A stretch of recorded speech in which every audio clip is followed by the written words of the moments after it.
Louvado seja o nome do Senhor. Boa noite a todos. Mais uma vez, é um prazer, é uma honra podermos estar aqui para compartilharmos da palavra do nosso Senhor e Salvador Jesus Cristo. E nessa noite, desde já, eu quero convidar você a abrir a sua Bíblia no livro de Marcos. Marcos, capítulo 9, do verso 14 ao verso 29. No título da sua Bíblia vai estar escrito aí, a cura de um menino endemoniado. Ou dependendo da versão que você estiver lendo, vai estar a cura de um lunático. Mas o título da mensagem nessa noite é Ainda há Esperança. Ainda há esperança. Independentemente do problema que você passou ou que você está passando, independentemente há quanto tempo esse problema está na sua vida, se você crer, se você tiver fé, se você acreditar que o nosso Deus é o Deus do impossível, aquele que é o Criador do céu, da terra, do mar e de todas as coisas que nela há, se você não duvidar, esse problema pode ser sanado nessa noite. Esse problema pode ser resolvido, porque o nosso Deus é o Deus do milagre. Então ainda há esperança. Amém? Esse ano de 2020, todas as quintas-feiras, nós temos falado sobre um dos milagres de Jesus, e hoje vai ser mais um.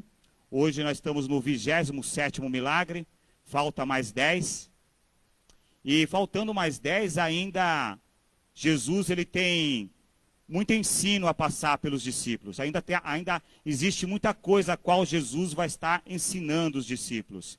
E Jesus, por ele ser um bom mestre, Jesus, por ele ser um bom professor, ele não vai despejar o conhecimento tudo de uma vez, porque as pessoas não conseguem absorver isso. Então, Jesus, sendo um bom mestre, ele vai inserir aos poucos o conhecimento, para que aqueles que estão ouvindo, para aqueles que estão aprendendo, possam absorver aquilo que está sendo passado, para que quando chegar o momento exato, ele possa usar de forma correta aquilo que lhe foi ensinado. Amém? Essa passagem também, ela se encontra no livro de Mateus, capítulo 17, e também no livro de Lucas, capítulos 9. Mas nós vamos nos atentar no livro de Marcos. Marcos, capítulo 9, versículo 14, está escrito assim: Quando chegaram onde estavam os outros discípulos, viram uma grande multidão ao redor deles, e o mestre da lei discutindo com eles. Logo que todo o povo viu Jesus, ficou muito surpreso e correu para saudá-lo. Perguntou Jesus: O que vocês estão discutindo? Um homem no meio da multidão respondeu: Mestre, eu te trouxe meu filho que está com um espírito que o impede de falar. Onde quer que o apanhe, joga no chão, ele espuma pela boca, arranja os dentes, fica rígido. Pedi aos teus discípulos que expulsassem o espírito, mas eles não conseguiram. Respondeu Jesus: Ó geração incrédula, até quando estarei com vocês? Até quando terei que suportá-los? Tragam meu menino. Então eles os trouxeram. Quando o espírito viu Jesus, imediatamente causou uma convulsão no menino. Este caiu no chão e começou a rolar, espumando pela boca. Jesus perguntou ao pai do menino: Há quanto tempo ele está assim? Desde a infância, respondeu ele. Muitas vezes esse espírito tem lançado no fogo e na água para matá-lo. Mas, se podes fazer alguma coisa, tem compaixão de nós e ajuda-nos. Se podes, disse Jesus, tudo é possível àquele que crê. Imediatamente o pai do menino exclamou: Creio, ajuda-me a vencer a minha incredulidade. Quando Jesus viu que uma multidão estava se ajuntando, repreendeu o espírito imundo, dizendo: Espírito mudo e surdo, eu ordeno que o deixe e nunca mais entre nele. O espírito gritou, agitou violentamente e saiu. O menino ficou como morto, ao ponto de muitos dizerem: Ele morreu. Mas Jesus o tomou pela mão e o levantou, e ele ficou em pé. Depois de Jesus ter entrado em casa, seus discípulos lhe perguntaram em particular: Por que não conseguimos expulsá-lo? E ele respondeu: Essa espécie só sai pela oração e pelo jejum. Amém? Vamos orar? Santo Deus, Pai querido, amado, adorado, Senhor, em nome do Teu Filho, amado Jesus Cristo, nessa noite nós queremos Te agradecer pela Tua palavra, Senhor. pois reconhecemos que ela é totalmente inspirada por Ti e ela é útil para nos ensinar, para nos corrigir e para nos instruir na Tua justiça, Pai. Para que nós, os homens e as mulheres de Deus, Senhor Pai, venhamos nos tornar pessoas aptas para poder concluir a Sua boa obra, Senhor. Fala nos nossos corações nessa noite, Senhor. Usa a boca do Teu mensageiro, Pai, e que a Tua palavra vá, Senhor, e produza o desejo do Teu coração, Senhor, na vida daqueles que aqui estão, na vida daqueles que nos assistem, em nome do Teu Filho amado Jesus Cristo. Amém. E louvado seja o nome do Senhor. Amém? Bom, Jesus ele está nesse momento voltando do Monte Hermon, do Monte da Transfiguração. E ali está com ele os seus 3 discípulos, Pedro, Tiago e João. E quando Jesus chega nesse local onde estão os seus 9 discípulos, Jesus ele se depara com uma situação.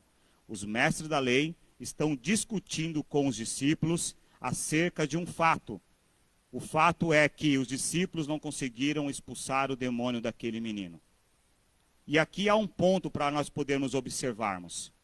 Toda vez que existe um problema, toda vez que existe algo para ser solucionado, e esse problema gera uma discussão, e essa discussão ela não tem o caráter de querer resolver o problema, mas sim de denegrir aqueles que estão tentando fazer alguma coisa, essa discussão ela não serve de nada.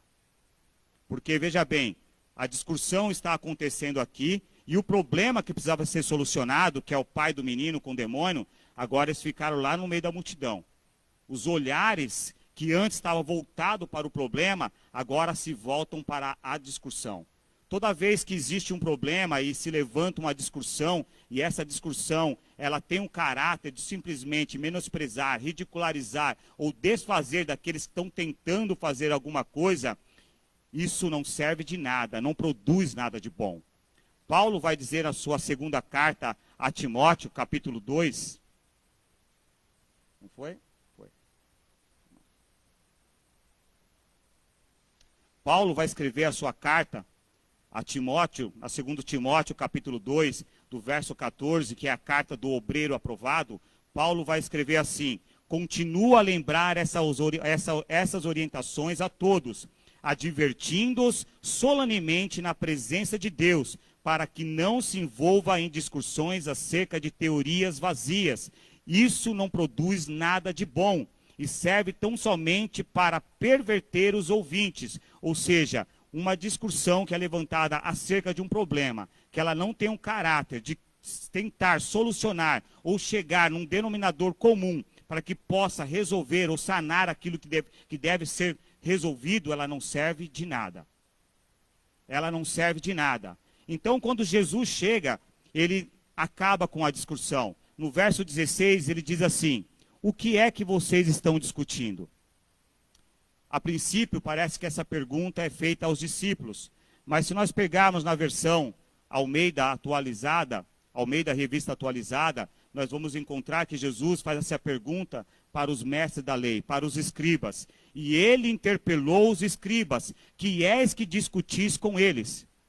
E a palavra interpelou, para quem não conhece, eu também não sabia, fui procurar, ela significa dirigir-se a alguém com a pergunta ou pedido de explicação em tom confrontativo.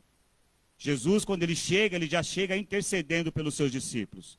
É como se Jesus chegasse ali naquele momento e perguntasse para os escribas: por que vocês estão discutindo com eles? Por que vocês estão denegrindo eles? Por que vocês estão criticando aqueles que estão tentando fazer alguma coisa? Porque existe um problema para poder ser solucionado, existe algo que deve ser feito, o problema está aí há tanto tempo e vocês nunca fizeram nada. Por que vocês estão discutindo com eles? É como no dia de hoje, existe um problema para poder ser resolvido, seja na sua casa, seja no seu trabalho ou até mesmo na igreja. Ninguém está fazendo nada, ninguém está colocando a mão no arado. Aí você se levanta para fazer, aqueles que nada estão fazendo são os primeiros a criticar. Se fosse eu, faria desse jeito. Se fosse eu, faria dessa forma. Se fosse eu, faria azul. Se fosse eu, faria roxo. Mas nunca fizeram nada. Nunca fizeram nada. Então, quando Jesus faz a pergunta, veja que os mestres da lei não respondem nada. Quem responde é o pai do menino, que está com problema lá no meio da multidão, é ele que responde. No verso 17 ele diz assim: Mestre, eu te trouxe meu filho que está com um espírito que impede de falar. Onde quer que o apanhe, joga no chão, ele espuma pela boca, range os dentes, fica rígido. Pedi aos teus discípulos que expulsassem o espírito, mas eles não conseguiram. Respondeu Jesus: Ó geração incrédula, até quando estarei com vocês? Até quando terei que suportá-los? Traga o meu menino. Quando Jesus ele diz geração incrédula, e se nós pegarmos na passagem de Lucas, capítulo 9, que é a mesma passagem, no verso 41, Jesus vai dizer que é uma geração incrédula e perversa. Uma geração incrédula e má.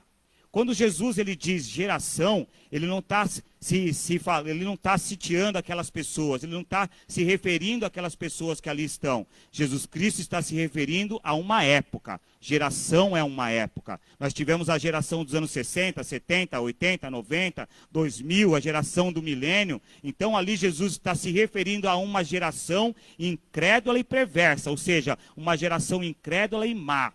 E a palavra incredulidade, ela não significa que a pessoa tem falta de fé. A palavra incredulidade significa que a pessoa tem dificuldade para acreditar em algo ou não acredita facilmente em alguma coisa. É tipo Tomé. Tomé é aquela pessoa que andou com Jesus há muitos anos. E quando Jesus morreu e ressuscitou e apareceu a alguns discípulos, e aqueles discípulos falaram para Tomé: Tomé, Jesus, ele ressuscitou. Tomé foi o primeiro a dizer: olha, não acredito nesse negócio não, só acredito vendo. E Jesus apareceu e falou: então vê, Tomé, olha aqui, toca aqui, toca aqui. Por causa disso, Tomé, bem-aventurados serão aqueles que não viram e creram. Ou seja, nós que não vimos Jesus, mas acreditamos na sua palavra, nós somos bem-aventurados. Nós somos bem-aventurados. Então aquela geração é uma geração que elas tinham dificuldade em acreditar em alguma coisa. Porque já se passaram mais de 400 anos até a chegada de Jesus, que milagre nenhum acontecia. Desde a morte do último profeta, nenhum milagre mais tinha acontecido. O Clermos pregou aqui, quinta-feira passada, sobre a cura de um homem cego de nascença, e quando ele foi curado, e os mestres da lei começaram a investigar o caso dele, e ele mesmo falou depois, na terceira investigação, falou: olha, há quanto tempo não se ouve falar de um cego que teve seus olhos abertos de nascença? Se esse homem que vocês dizem que é pecador fosse pecador, ele não teria realizado milagre nenhum, porque nós sabemos que Deus não ouve pecadores, e nem muito menos aqueles que não temem e nem obedecem a sua palavra. Ou seja, havia muito tempo que milagres não aconteciam, e aquela geração era má e perversa, porque aquelas pessoas que retinham o conhecimento da palavra de Deus, que eram os escribas, os mestres da lei, eles tornaram Deus um Deus inacessível àquelas pessoas. Aquelas pessoas não tinham como se achegar a Deus. Então era compreensível entender que aquelas pessoas daquela geração, daquela época, elas tivessem esse tipo de incredulidade. Porque quando o pai do menino diz para Jesus: olha, Jesus, pedi para os teus discípulos que expulsassem o espírito do meu filho e eles não conseguiram, o problema não está nos discípulos, o problema está com o pai, porque o pai é uma pessoa incrédula. Quando ele mesmo vai dizer um pouco mais adiante: ajuda-me a vencer a minha incredulidade, porque o princípio do milagre é fé. O princípio do milagre é fé. O princípio do milagre é fé. Nós sabemos que Deus não precisa de fé para poder fazer coisa alguma, mas nós precisamos ter fé para que Deus realize o milagre sobre as nossas vidas. Lá em Hebreus capítulo 11, versículo 6, que é um versículo que nós conhecemos muito bem, a primeira parte do versículo vai dizer: sem fé é impossível agradar a Deus. Mas a segunda parte do versículo diz: pois quem dele se aproxima precisa crer. Pois quem dele se aproxima precisa crer que ele existe e que recompensa aqueles que o buscam. Se eu busco Deus e eu não acredito que Deus é capaz, poderoso de fazer muito mais além daquilo que eu peço, penso ou imagino, como que Deus vai realizar um milagre na minha vida? O próprio escritor de Hebreus, capítulo 4, versículo 16, ele vai dizer: e assim aproximemos do trono da graça, com toda a confiança, a fim de recebermos misericórdia e encontrarmos graça que nos ajude no momento da dificuldade. Ou Ou seja, para que o milagre aconteça na minha vida e na sua vida, é necessário que eu tenha fé. Nessa mesma passagem, só que em Mateus capítulo 17, versículo 20, Jesus vai dizer aos discípulos, é necessário que vocês tenham fé, pelo menos o tamanho de um grão de mostarda, para que você possa dizer a esse monte, vá e lance daqui. Sem fé, não tem como o milagre acontecer nas nossas vidas. Para que o problema seja sanado, para que o problema seja resolvido na minha e na sua vida, é necessário que nós tenhamos fé. Então Jesus diz assim para o pai do menino, traga o menino até aqui. E eles trazem o menino, e o espírito, quando vê Jesus, ele começa a convulsionar, começa a rolar no chão, espumar, e Jesus olha para o pai do menino e pergunta, há quanto tempo o menino está assim? E o pai do menino responde, desde a infância. Irmãos, eu gostaria que você prestasse atenção, entendesse a ótica dessa pregação, porque essa pregação ela não está direcionada no filho. Essa pregação ela está direcionada para o pai. Jesus ele vai ter um tete-a-tete com o pai. Jesus então pergunta para o pai, há quanto tempo o menino está assim? Desde a infância. Na tradição judaica, menino é menino até 12 anos de idade. Depois dos 13 ele já é jovem e responsável pelos seus atos. Eu não quero afirmar aqui, mas esse garoto, provavelmente ele tem 12 anos, segundo alguns historiadores. São 12 anos de sofrimento desse pai. São 12 anos de tristeza. São 12 anos sem dormir direito. São 12 anos sem paz. São 12 anos à procura de uma cura para o seu filho. E a pergunta que fica aqui nessa passagem, nesse momento, é: há quanto tempo o inimigo pode permanecer nas nossas vidas? Quanto tempo o pecado pode permanecer na minha vida e na sua vida? A pergunta é simples, o tempo que nós permitimos.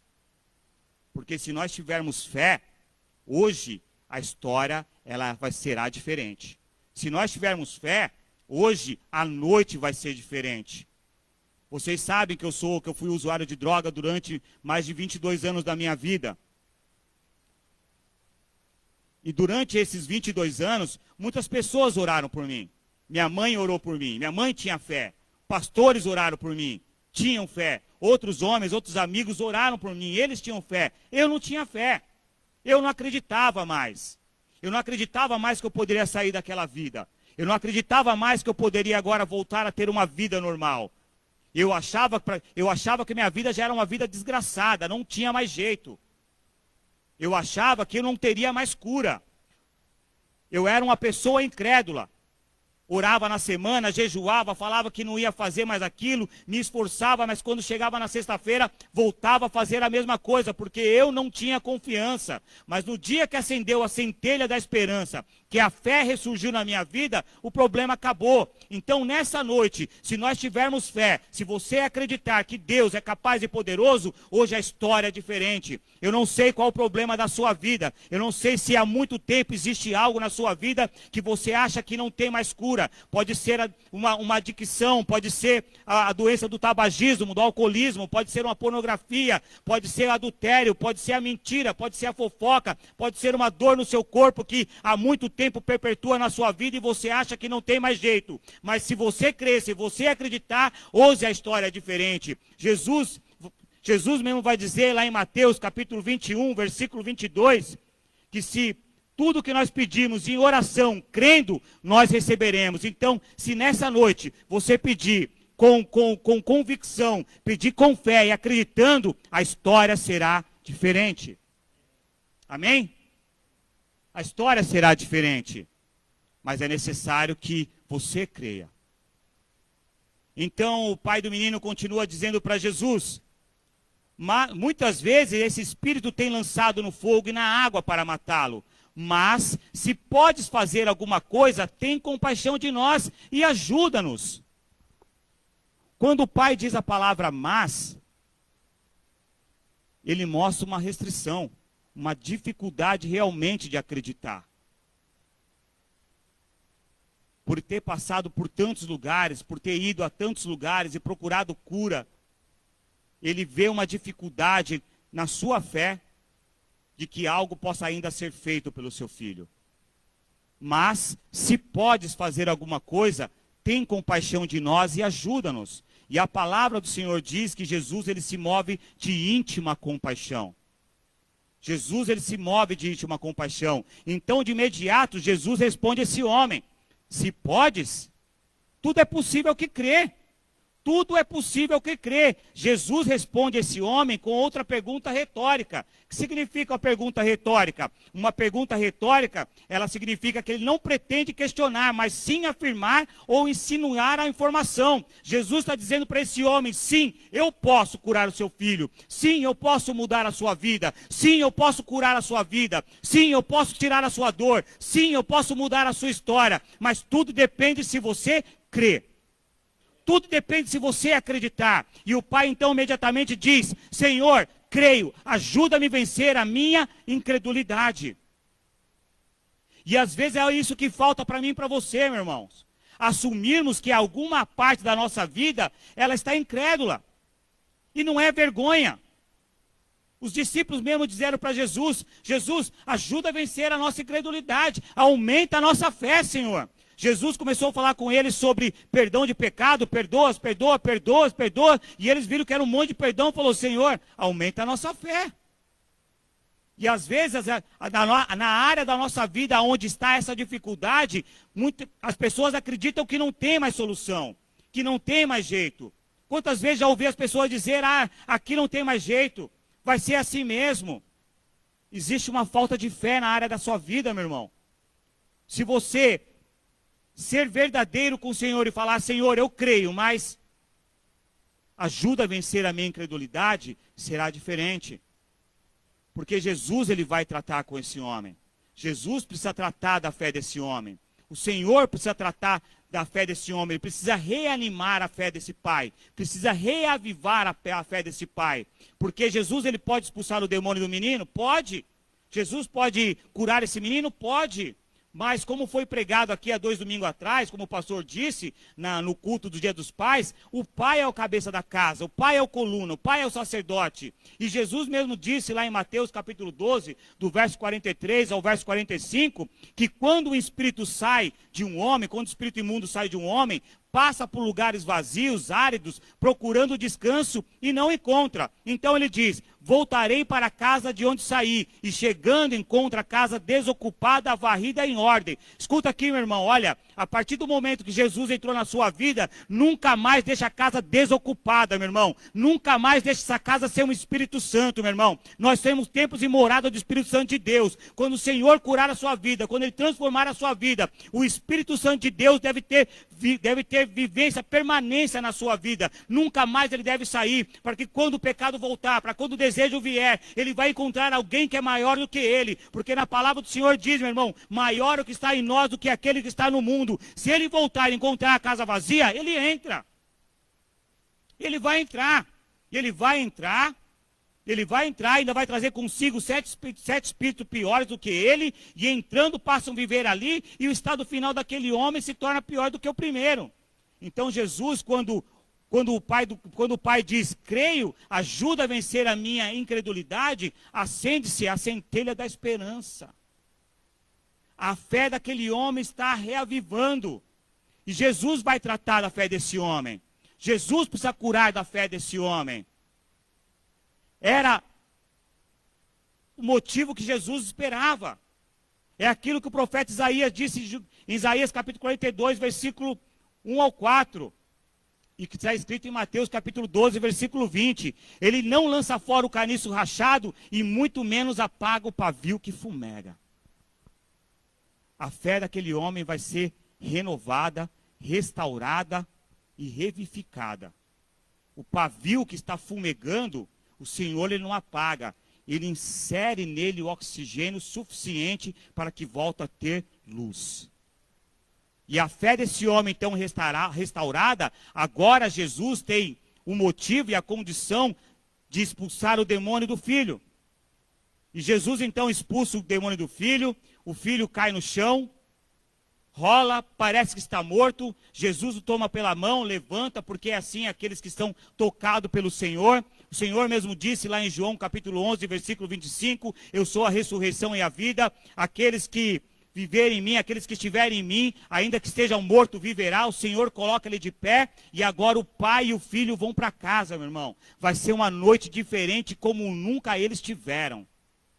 Vai ser uma noite como eles nunca tiveram, meu irmão. Uma noite de paz, uma noite de tranquilidade. Eles vão poder deitar, dormir e acordar porque o Senhor está com ele.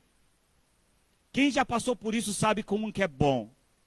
Como que é bom você dormir depois de longos e longos e longos e longos anos lutando contra alguma coisa na sua vida. Contra um pecado na sua vida. Depois dos meus 22 anos, que eu tive minha primeira noite de sono, de paz, de sossego, sem preocupação nenhuma, como que é bom. Como que é bom, você dorme despreocupado com nada. A paz que excede todo entendimento repousa sobre a minha vida. Então a primeira parte dessa passagem ela já foi resolvida. Agora tem a segunda parte, que é os discípulos. Porque afinal de contas, os discípulos acham que falharam em alguma coisa.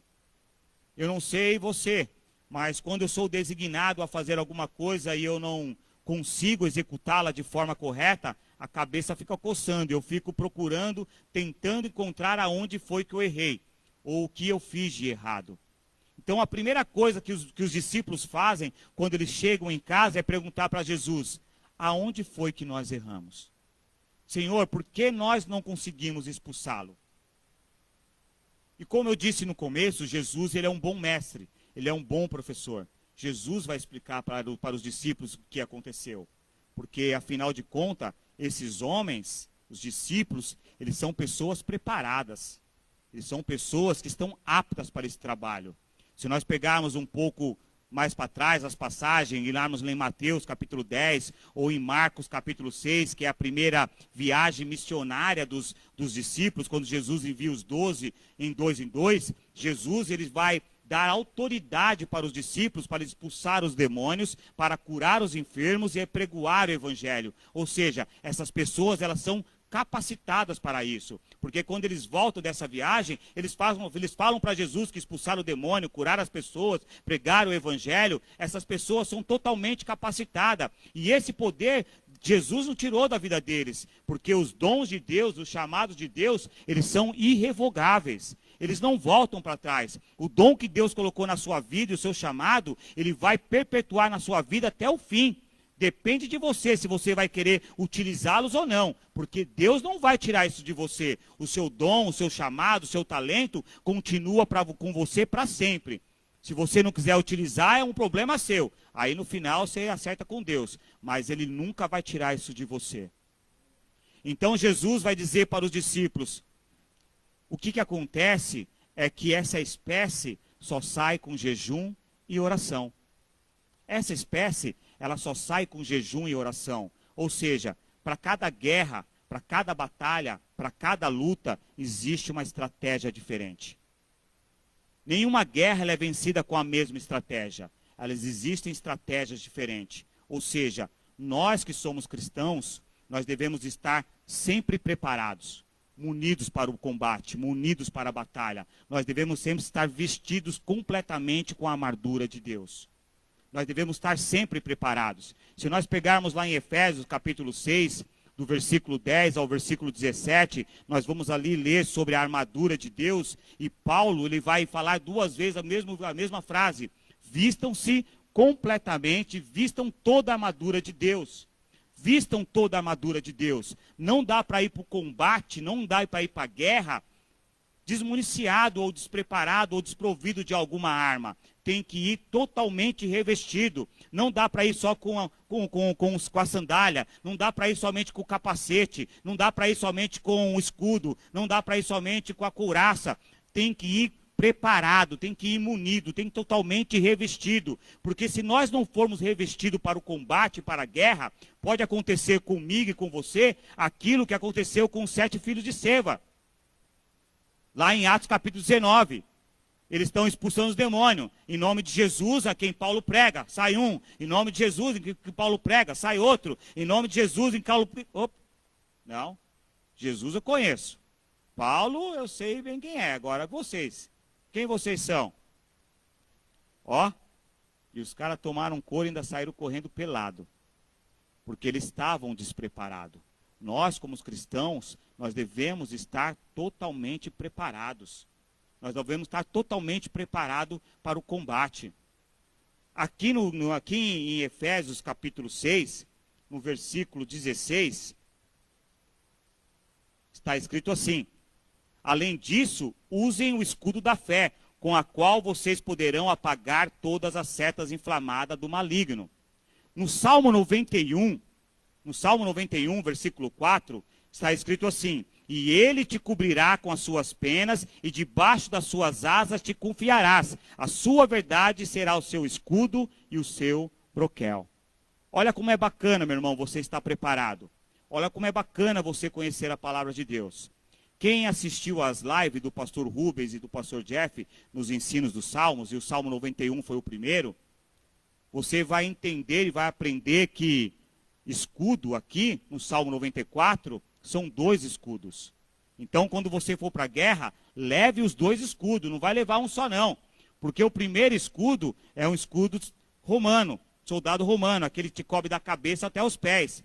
Esse aí serve para apagar os dardos inflamados, as setas, as lanças, as pedradas. Ele vai cobrir da sua cabeça até os pés. Já o broquel é o escudo menor. Igual do Capitão América. É um escudo menor. Você vai colocar no seu antebraço, na outra mão a espada e parte para o combate, meu irmão. Porque afinal de contas, Deus nos deu um espírito de ousadia e não de covardia. Amém? Então, Jesus, ele passa para os discípulos mais uma instrução: estejam preparados para a guerra. Estejam preparados para a guerra, meu irmão. Nessa passagem nós vimos muitas lições. E se você, vou falar igual o pastor Jeff, e se você não ouviu nada até agora, presta atenção nesses 3 tópicos. O primeiro tópico: evitem discussões acerca de qualquer assunto. Evite discussões que não vão levar a nada, meu irmão. Discussões que vão causar escândalos, discussões que vão gerar atritos, discussões que não têm um caráter de nós podermos sentar e conversar de uma forma sensata e resolver o problema, não serve de nada. Convide o irmão que está com problema para que ele possa sentar com você, para que ele possa participar, porque talvez a ideia dele seja diferente da sua, mas seja a solução para o problema. Discussão pode trazer escândalo, pode trazer vergonha para o evangelho, né? As pessoas vão ver o cristão discutindo, brigando, e vai perguntar: para que eu quero ser cristão? Para ficar discutindo, brigando? Estou fora, eu não quero ser cristão. Evite as discussões. Quando a discussão não tem um caráter de resolver o problema, ela não serve de nada. Segundo ponto: tenha fé que Deus é capaz de realizar tudo. Não há nada que Deus não possa fazer, irmão. Não há um problema na sua vida que o Senhor não possa resolver. O Senhor é criador do céu, da terra, do mar e de todas as coisas que nela há. O problema que está na sua vida, que perpetua há muitos anos, e você acha que não tem mais solução, que você nasceu assim, que você cresceu assim, que você vai morrer assim, que você não consegue, meu irmão, isso aí está fora, meu irmão. Deus, ele pode sim, mas basta você ter fé. Se você acreditar, se você confiar, hoje a história será diferente da sua vida. Hoje à noite você pode mudar a página da sua história. Hoje pode começar a se escrever uma nova história na sua vida. Mas para que isso aconteça, tenha fé, acredite, porque para Deus tudo é possível. Terceiro e último ponto: esteja sempre preparado. Esteja sempre preparado para a batalha. Conheça a palavra de Deus, se instrua, esteja municiado de todas as armas, amole o machado. Amolar o machado é você conhecer a palavra e aplicar a palavra, porque não adianta também só conhecer a palavra, tem que conhecer a palavra e viver a palavra, porque quando você vive, você está amolando o machado, e na hora que for precisar, é um golpe certeiro. A palavra diz que a sabedoria assegura o sucesso. Então seja sábio, conheça a palavra de Deus, venha para a guerra municiado. Tem muitos cristãos que acham que Aceitar Jesus Cristo como o Senhor e Salvador da sua vida é viver num campo de flores, ou é navegar num mar calmo. Não é. Você foi convocado para uma grande batalha, porque senão a palavra não seria espada. Senão Paulo não teria escrevido sobre a armadura de Deus. Senão Paulo também não teria descrito que combati o bom combate, terminei a carreira e guardei a fé. Você foi convocado por uma grande batalha, meu irmão. Esteja preparado, esteja municiado com a palavra de Deus. Faça igual o Rambo, meu irmão. Se municie, coloca um cinturão aqui do lado cheio de munição, atravessa a outra aqui cheio de munição, um cinturão cheio de munição, coloca umas 4, 5 armas aqui na cintura, uma metralhadora no ombro, uma bazuca no outro, uma faca na bota, faca no dente, amarra a fitinha e fala, agora estou preparado para a guerra. Venha preparado para o combate, meu irmão, porque para você está preparado a vitória. Amém? Louvado seja o nome do Senhor. Essa é a mensagem que Deus colocou no meu coração.